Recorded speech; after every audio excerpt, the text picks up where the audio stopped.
Thank you very much, D-Man. Indeed, a very nice performance there from Alliance. D-Man touched on it, the Kog'Maw. Fnatic having that Twitch as a last ban, which kind of forced out the AD carry picks, and just the bottom lane pick, you're very impressed by that one. Yeah, I'm very surprised Alliance got their hands on both Kog'Maw and Nami in the same game. When picks and bans rolled out, especially in Europe, they are the most contested AD carry and support picks. In the 16 games in Gamescom, there's been 7 Kog'Maw bans, there's been 6 Nami bans. After Kog was locked in, Krepo looked at me and said, Fnatic have to consider Nami. They did not. They didn't lock it in the first rotation. And both of those champions went massive for Alliance. Nif in particular, his bubbles were fantastic. His tidal waves were fantastic. And it was very well played. Fnatic, they played a bit recklessly with the Vayne, and they were risking it. It was either going to win them the game or was going to lose them the game. And this time around, it didn't work out. Yeah, I do agree with what you're saying there. I think there's one counter to Nami Kog, and I think a well-played Braum Tristana can beat it, but it requires outplay on the opposing side, while Nami Kog is just really solid as a lane. However, I think the difference wasn't made in the champion, but more in the playstyle. I think Nif played really well. A lot of things he did went unnoticed, but his positional play around the map was really good. He was in the right spot at the right time, and it's really hard to do that as a support because okay, the top lane's pushing in, you need to help your top laner defend that. Suddenly you need to go bottom. River was warded, this gave Alliance Dragons. If you compare that to Yellowstar, yeah, he was trying to deal with Wicked in the top lane to keep him zoned, but they lost complete vision control over the bottom side of the map, and that gave Alliance a Dragon, and even more picks later on.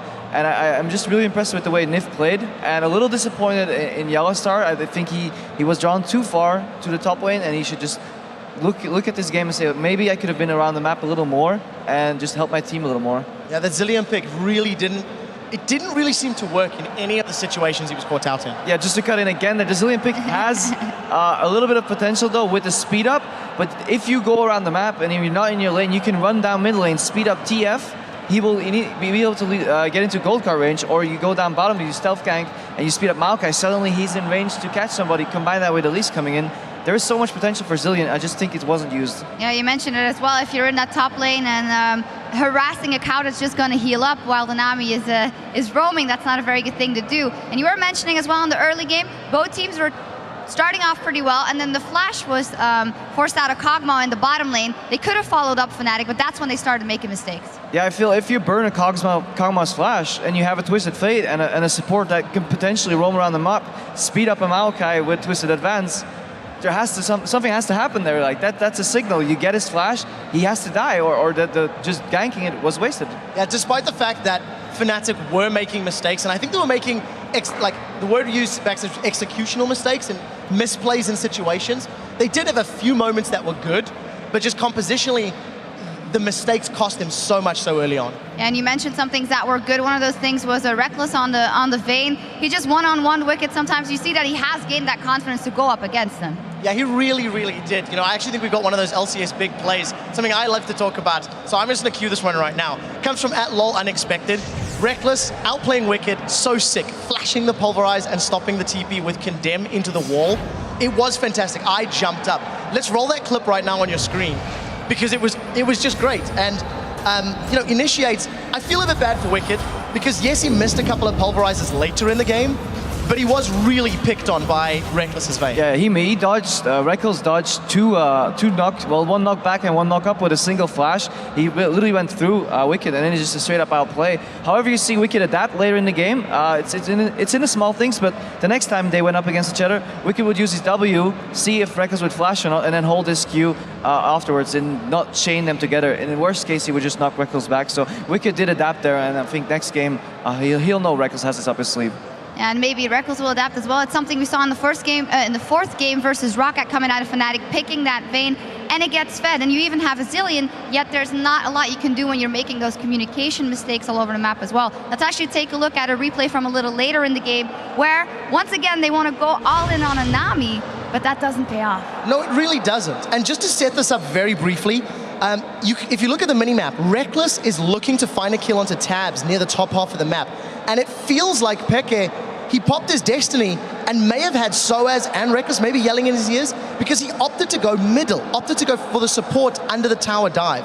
Roll the clip out, and you'll notice that as Soaz and Peke are diving, trying to find a kill onto Nami, the rest of Alliance start grouping up and they start coming to re-engage and to punish. And this just summarizes the vast majority of the game. Fnatic making plays, not really being on the same page, and Alliance punishing. See, and Wicked and Tabs coming in there and being able to clean up the fight was because of that miscommunication, because they took a fight that they knew they would win 2 against 3, but they would lose 2 against 2, and it ended up being 2 against 2, so they lost it. And then that swung the momentum in Alliance's favor, and they just circled around. Even though Wicked missed that pulverize, so be it. He still got that kill. Yeah. And still led to Baron. I think Alliance played really clean this game. They're positioning their players on different parts of the map was good. Reacting to situations was good. Like everything that Fnatic threw at them, Alliance had an answer. And I'm just interested to see how this will play out in the next 3 games. Well, if we think back, Fnatic lost the first game versus Rocket, but I feel like it's a different kind of loss here. When they had their losing streak, we saw them making 1 or 2 mistakes in the late game, and that would seal the deal. But here, it seems like it is more of a pressure thing. They are really struggling. I actually agree with that. I feel like the mistakes that Fnatic made in this game are a tad uncharacteristic if you look at some of their other performances, and they are very, very marginal mistakes. You know, it's just very early on we've seen Pekka going top lane to try go for a TP gank, and instead of trying to just focus Nif and kill him, the team sort of splits and they try to get 2 kills instead of 1, get greedy. Shook is in the right place at the right time. He responds, kicks away the threat, and Nif gets out with his life. And that happened over and over again. Just that small little, oh, we can get 2, no you can't. Oh, we can get the gold card, no you can't. And Alliance just punished. Yeah, Alliance just really reacting very well. Also, a few minor slip-ups here and there, so the pressure is on for both of these teams. Remember Froggen dying on bottom, he could have technically flashed that Cocoon, but I mean, let's not harp on these players. They made some sick moves as well. I believe Pekka sidestepped the fish like twice as well, so it's getting a pretty high level of League of Legends here, and I'm just like, I'm enjoying these matches. It's fun. Yeah, that's the impression I got as well from watching, is that we're watching something a little bit higher than we've seen in the season so far, Quickshot. Yeah, I agree, and I think one of the most interesting things is a lot of the other series that we've been watching, there's been a fairly heavy focus on like those top lane bans or the AD carry and the supports. Like I mentioned, you know, Kog and Nami have been banned out so many times this weekend. But this time, it is Pekka, it is Froggen that are being forced onto the non-traditional picks, while the so-called OP AD carries, the OP supports, Braum was up, Tristana was up, Maokai's up, Alistair's up, and it's going to be who can make use of the most powerful champions more effectively. And in this game, it wasn't necessarily the picks that decided it, but the decision-making with those picks. And I want to see if the trend continues, because these guys are going to adapt and change a whole lot this series. Yeah, absolutely. So predictions for the next game, guys, or the series if you feel risky? I hope actually Fnatic goes for a 2v2, because I feel they got out-rotated by Alliance, or just out-positioned by Alliance, or if they just learn from this game and know that they have to spread their players more around the map, because that dragged Maokai down as well. They were harping on the Maokai pick a little bit, but he only went 0-3 because he had nobody near him in this side of the map, and Maokai's a CC champion. You need that follow-up, so Fnatic can win the next game if they play the way they did and just go for the laning phase. Yeah, I was just going to say, I'd like to see stronger laning champions.